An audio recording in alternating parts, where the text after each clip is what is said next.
background operations, which is the merge and conversion. The last item for the evaluation is the query latency to see whether SILT is also usable for low latency applications. So we use the quad-core CPU operating at 2.8 gigahertz, and we use SATA flash drive, which is capable of 48,000 random 1K queries, random 1K reads per second. And we also use 1 KB key-value pairs, and the number of keys are at least 50 million keys. And we use a uniformly distributed query pattern, which is the worst case for the SILT design. So if we use the log store alone, then we can expect that it would take too much memory. So we first insert the 50 million keys, and we use 90% to get and 10% to put for another 50 million keys. And at the end of the workload, we can see that the memory consumption is around 6.5 bytes per entry, as we expected. By combining log store and storage store, we can reduce the memory consumption to 1.3. In the first SILT system, we can achieve 0.7 bytes per entry. And there might be some impact from the background operations going on when we are handling queries in parallel. So in this, we can easily see that if there's no background operations, the SILT can handle around 40,000 queries per second, but the background operation is ongoing, then the throughput decreases, but this difference is around 20%, and this is acceptable.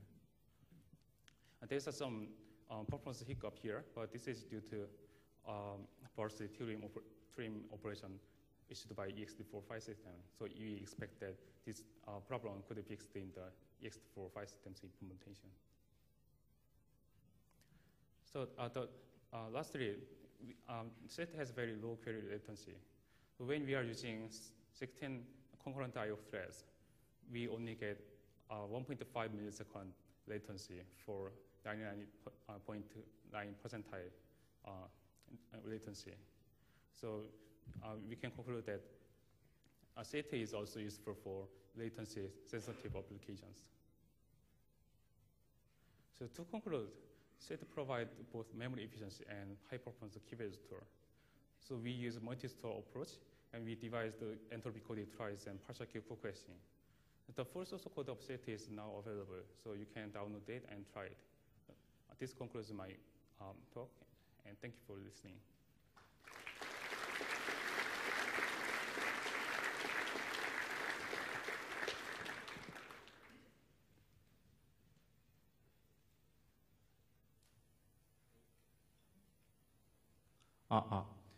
Kevin Spark from KAIST. Just a quick question. Do you support update operation? I'm sorry? Do you support update operation? Sure. Like update of the... Right. The updates are handled in the same as insert. So if we update some item, then the item appears as if it's an insert for the existing item. I mean, we simply add a new record for this new data. And as we handle queries by looking,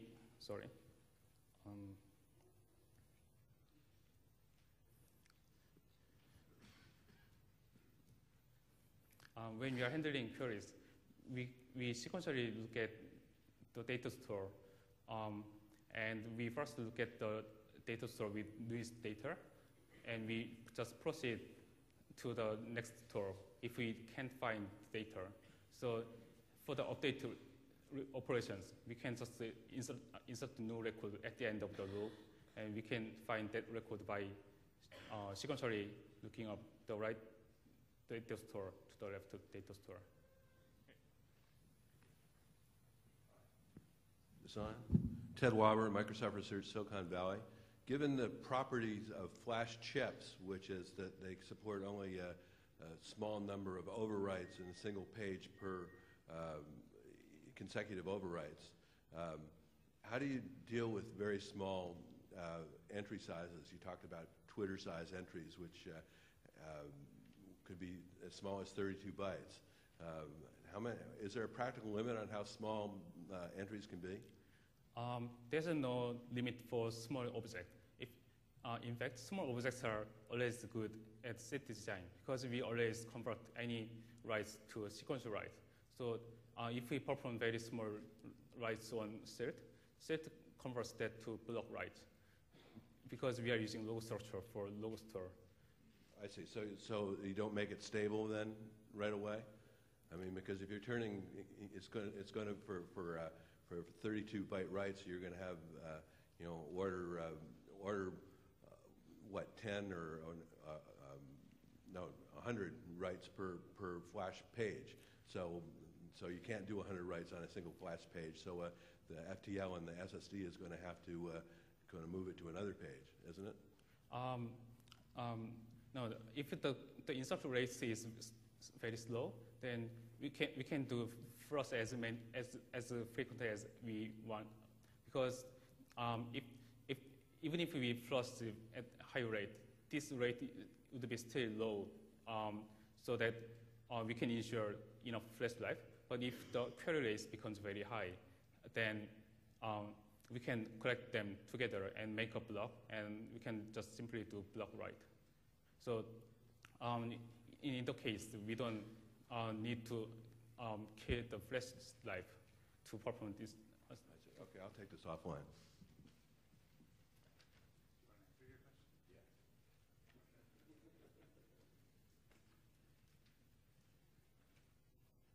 I'll also point out, I think your question actually represents a slight misunderstanding of how Flash actually writes, which is that when you erase Flash, you have to erase in large blocks, but when you write, you can actually do the new write sequentially, as long as you're doing it purely sequentially. You can do writes in small bits within the same page. There's a limit on the number of writes per page. Yeah, but like four. But 4 at 32. 4 times 32 is not very big. Hi, I didn't read the paper, but in your presentation, I didn't see any performance numbers for writes. And it seems that would be very dependent on the relative size of your 3 stores. So if your log store is too small, you can have a bottleneck, right? Yeah, if the log store is very small, then we have to frequently merge the log to the storage store. And the thing is that we have to rewrite the entire storage store. But we don't configure system in that way, and we ensure that the size of the log is large enough to avoid the problem. So besides the performance problem, we also don't like to incur too many flash writes. So we always have enough size of the log store. And I haven't shown the full details of the SILT, but I mentioned that there's an intermediate stage between log store and storage store. And although the log store contains around 1% of the total items in the store, the hash store can store around 15 to 20% of the data items. So we don't need to perform merge too frequently.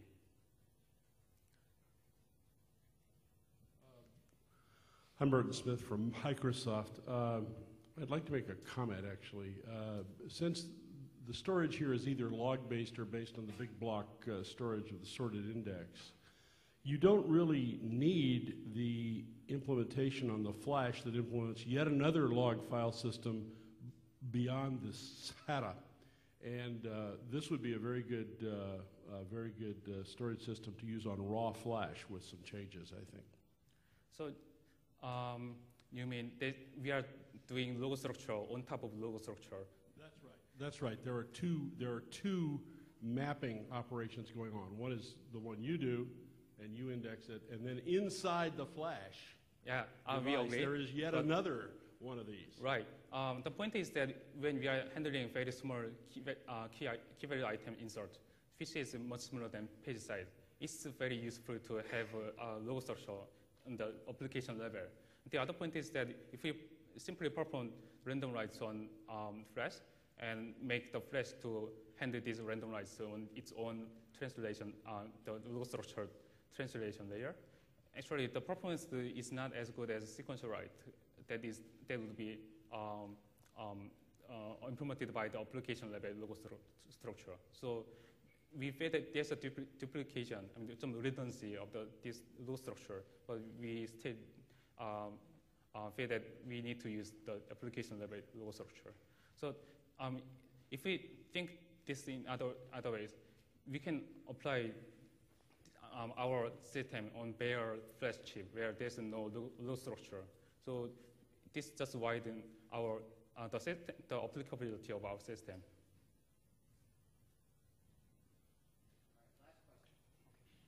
Yubin from Yifan University. I want to ask a question about the cache collision problem. As you say on the paper, if the, on the read process, if there is a hash collision, maybe you can check later and on the sorted phase 2 and phase 3 to check whether it is a cache collision or not. But during the write collision, write process, when if there's a hash collision, although the possibility is very low, but there remains a very little possibility that maybe you will overwrite some value. Do you mean the hash collision of SHA-1 key? Yes. 160 bits long key? Yes. We think that even if we collect all the data from the world and put them into one storage and use only SHA-1 key, I think the possibility of seeing the collision is still low. Yes. So for single system, we expect that 160-bit hash key would be really good to avoid collisions. So maybe a little possibility that you may overwrite some already existed key, right? Do you mean the keys are still different, but the hashes are the same? Yes, the cache. So, yeah. So I meant that. So the possibility of seeing the kind of collision is extremely low if the hash function is designed well. So we are currently assuming very collision resistant hash function, for example, SHA-1. So we expect that the probability of seeing such a collision would be extremely low.